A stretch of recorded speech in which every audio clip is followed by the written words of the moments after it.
Welcome back to the Socialist Report. We have part 2 of the story from the DRC. So we're just going to get right into it. This is from People's Dispatch. Make sure you hit that like button, subscribe channel, all of that. Let's get right into it. The mineral-rich eastern provinces of the DRC have been repeatedly invaded and attacked by proxy forces known to be backed by Rwanda and Uganda, both key allies of U.S. interests in the region. This is by Tanaparaira Singh. This is the second of two stories on the ongoing crisis in the eastern provinces of the DRC.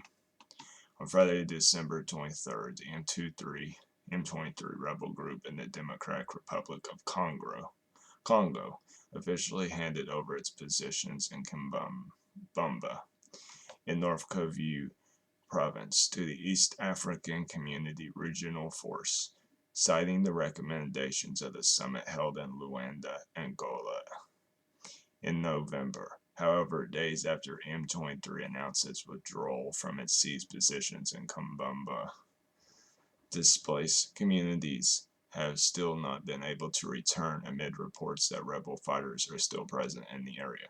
Meanwhile, fighting between M23 Congolese troops and an anti-M23 self-defense militia continued on Monday, December 26th, in the settlements of Bashisha and Tongo in North Kivu's Rutshura territory. According to reports, M23 also detained around 50 people, accusing them of collaborating with the Democratic Forces for the Liberation of Rwanda and Nyatura, a Congolese armed group fighting M23. However, relatives of those detained told the AFP that they were displaced people who had returned to the area to look for food. And by the way, if I just read and don't go too much into detail about my opinions on this, it's because I'm not too aware about this situation. So I'm just going to read to learn more so I can better develop an opinion. FARDC had rejected the M23's announcement of withdrawal, arguing that it was a distraction used by the rebel force to reinforce its positions in Tongo, Kishishi, and Bamboo, with an intention to occupy the territory of Masisi.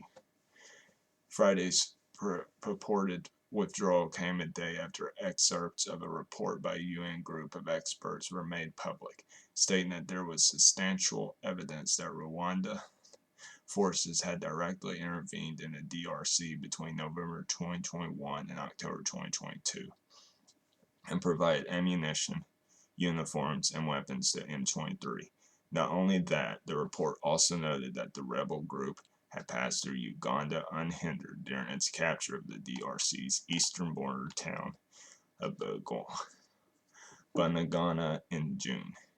These revelations closely followed statements by France and Germany condemning Rwanda's support for the M23 rebels, in line with similar stances recently taken by the US and Belgium.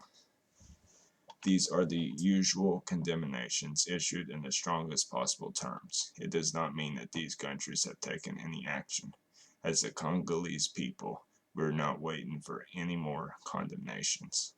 Kambale Musevuli told People's Dispatch, "This is also not the first time that we have heard such statements. After the invasions in 1996 and then again in 1998, no one held Rwanda and Uganda accountable." Musevuli also pointed to the events in June 2000, when at least 300 Congolese civilians were reported to have been killed as Rwandan and Ugandan forces fought to gain control of the city of Kisangani, and by extension, the diamond trade. All the UN issued at the time was condemnations, he said. What we need is action, which includes the US and the UK cutting ties with Rwanda to stop arming, training, and equipping a country that is destabilizing the DRC. The weapons that the Rwandan government is providing to militia groups are coming from military aid. Rwanda is not manufacturing them. Stopping this channel support will have an impact. There is a culture of impunity when it comes to the crimes being committed in the DRC, and there is a lack of political will in the international community, particularly in the case of the US and the UK, to hold their allies accountable. Mussolini said. Meanwhile, people in the Congo have continued to be killed in the same way for the past 20 years. I do want to say something. The US should not be sending weapons to the DRC, and the US should not be sending weapons to any country. Just want to say that. In October 2010, the Office of the UN High Commissioner for Human Rights published a 550-page report based on a mapping exercise documenting the most serious violations of human rights and international law in the DRC between March 1993 and June 2003. The inquiry was prompted by the discovery of 3 mass graves in North Kivu in late 2005. Once again, if I mispronounce something, it's not intentional. I'm trying my best to pronounce it. It was a reminder to the UN that the crimes of the past have not been held to account, and that it was important to document what was going on in the DRC. Mussolini said. The report looked at 617 of the most severe violations over the 10-year period, including instances of mass killings and sexual violence by armed actors in the DRC, including rebel groups and foreign forces. It concluded that most of the crimes committed would qualify as war crimes and crimes against humanity. I want to make sure my recording is working properly. In particular, the report looked at a series of crimes committed by the Rwandan army and AFDL between 1996 and 1997, stating that they revealed a number of inculpatory elements that, if proven before a competent court, could be characterized as crimes of genocide. Calls by the Congolese government to the UN General Assembly to establish an international tribunal to investigate the crimes committed in the country have been ignored. Not a resource, but a capitalism curse. Addressing the All-African Conference in 1960, DRC's first Prime Minister, Patrice Lumumba, had warned, our internal difficulties, tribal wars, and the nuclei of political opposition seem to have been accidentally concentrated in the regions with our richest mineral and power resources. Our Katanga, because of its uranium, copper, and gold, and our Bakwanga and Kasa, because of its diamonds, have become hotbeds of imperialist intrigues. The object of these intrigues is to recapture economic control of our country. 50 years later, the UN mapping report explored the connection between the exploitation of the DRC's natural resources and the abuses being committed in the country. Resource exploitation had become heavily militarized with the first invasion in 1996, with the direct involvement of a growing number of foreign actors, including rebel groups and armies from neighboring countries, the report noted. By the time of the second invasion in 1998, it added natural resources gradually become a driving force behind the war. About 68% of the world's coltan reserves used to manufacture mobile phones are located in the DRC. In 2002, a UN panel of experts concluded that all coltan mines in the east of the DRC were benefiting either a rebel group or foreign armies. Ample evidence indicates that Rwanda and Uganda were financing their military expenditure with the profits from natural resource exploitation in the DRC, the report stated, adding that according to some estimates, the income Rwanda received provided for 80% of all army expenditure in 1999. Meanwhile, a major part of the gold produced in the Ituri region was exported through Uganda, then re-exported as if it had been produced domestically. Uganda's gold exports soared from 12.4 million in 1994 to 95 to 110 million in 96. The year it began occupying the DRC. In 2019, 95% of the country's gold exports were of non-Ugandan origin.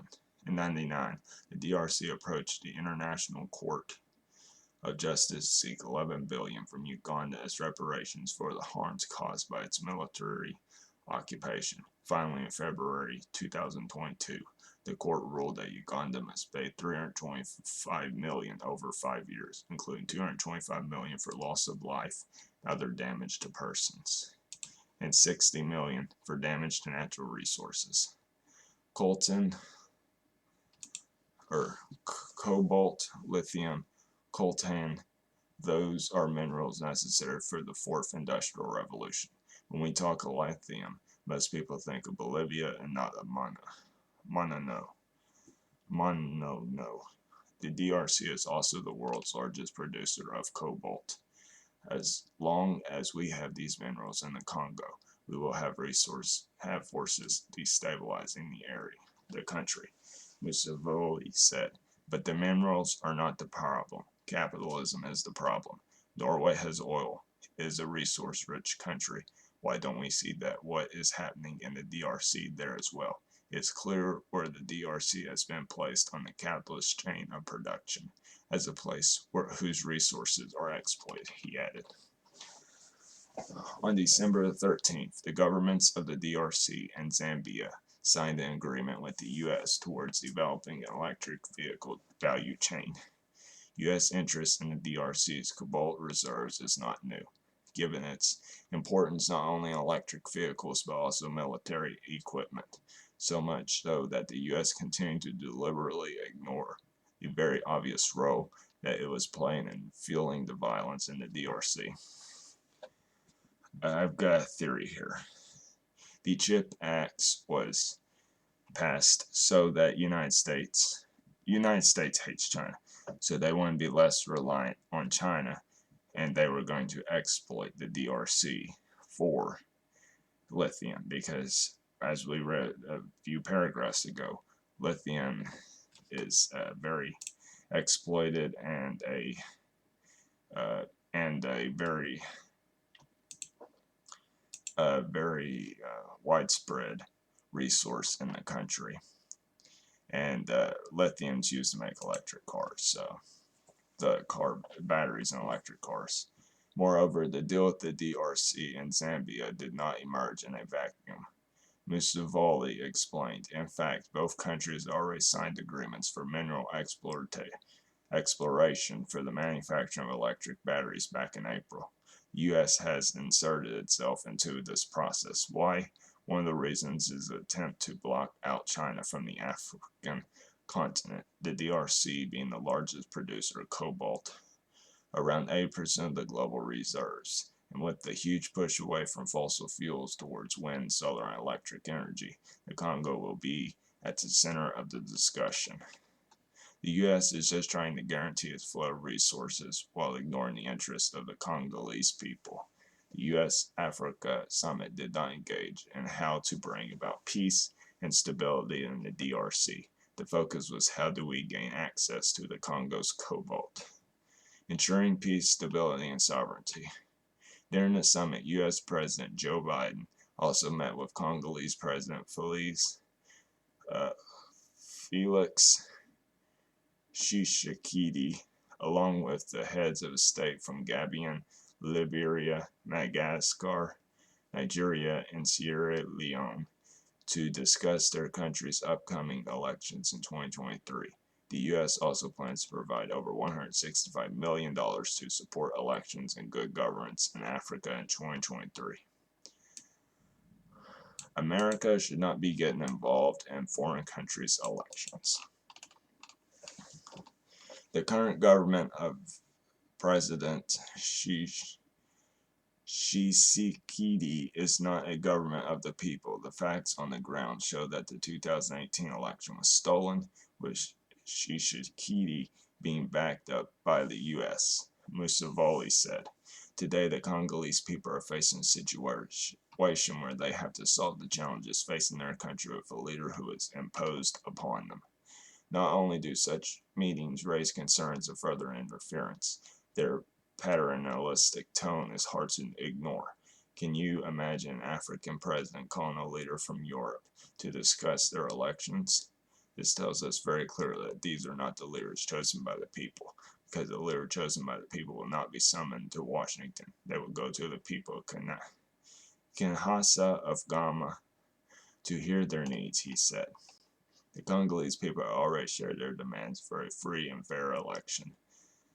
Museveni stressed for an independent electoral commission and constitutional court, for opposition leaders to be able to express themselves, for journalists to be able to write critical articles without fear of arrest or exile. This is also a message to the African people that these leaders do not represent our will, and that the struggle of the people across Africa, including in the Congo, continues to be at multiple levels. We have to fight the compradors, our local elite who are chosen by foreign powers. We must fight the corporations that are looting our resources, displacing our populations, and polluting our waters, he added. We must also fight against multilateral institutions such as the UN, whose peacekeeping and stabilization force has been in the DRC for 20 years with $1 billion budget, yet has nothing to show for it. Why are they still in the Congo? The situation in the country now is similar to the one in Haiti, where it has essentially become a UN colony. We are trying to solve the problems that the Congolese people did not create. Museveni reiterated, we are not going to the root cause of the conflict. The true essence of finding a way forward lies in addressing the Rwandan genocide. There needs to be an inter-Rwandan dialogue in a country where 8% of the population are Hutus and 14% are Tutsis, being led by a very specific clan within this minority with ties to the monarchy. The monarchy is effectively in power with bourgeoisie politics. He added, claimed the challenge lies with the Rwandan regime led by Paul Kagame and support for the West, specifically around the Entebbe principles of the 90s, which were presented by the U.S. when talking about the so-called Renaissance leaders of Africa, including Kagame from Rwanda, Museveni from Uganda, and Meles Zenawi from Ethiopia. They were given unfettered support, and what do these countries have in common? That they invaded another African country and that they have the blood of millions of Africans on their hands. For the inter-Congolese dialogue to work, we need to have democracy in Rwanda, where the Rwandan people are able to discuss their future of their country instead of having a dictator imposed upon them for over 2 decades. The same needs to happen in Uganda, another key U.S. ally. Stability and justice for the DRC also means ensuring to end the interference by the US and the UK. We also call upon the working classes of these countries to unite with the Congolese people, understand that their fight to have a just leadership in their countries is directly connected to our struggle. Just as Kwame Nkrumah said, the DRC's challenges are both internal and external. The external forces will be foiled by our allies, the free and liberated people of the world that believe in peace and stability and justice in the DRC. As for the internal forces, we, the daughters and sons of Patrice Lumumba, will continue to fight until there is a liberated Congo. Museveni asserted, the day the Congo is in the hands of its people, the entire African continent will change. As long as Congo is kept unstable with puppet leaders and a dysfunctional state, Africa will not advance. Our call is not to governments but to the people to unite under Pan-Africanism and to understand that if capitalism is to be fought, it has to be fought in the DRC because the Congo is where capitalism gets its fuel. So that concludes the story. Of course, we here at the Socialist Report stand with the Congolese people. After hearing this story, I'm just learning of this situation, so hopefully I can learn more in the future. So thank you for watching. Make sure to hit the like button, subscribe to your channel. And that concludes the video for this video. See you guys in the next one. And peace out. This has been the Socialist Report.